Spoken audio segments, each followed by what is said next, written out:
जय देव जय बाळू मामा, आरती ओ वाळू तुझ कैवल्य धामा.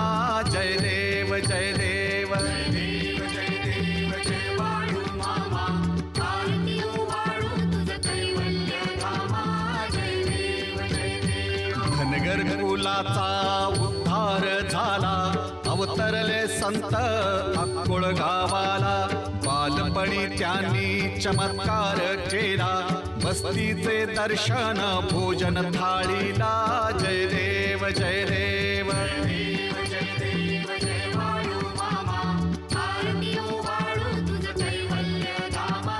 जय देव जय देव. मेढ्या राखीती उन्हातानात, मुक्या प्राण्यावर अपार प्रीत. नीतीने वागावे कमी नाही होत, उन्मत्ताला मामा शासन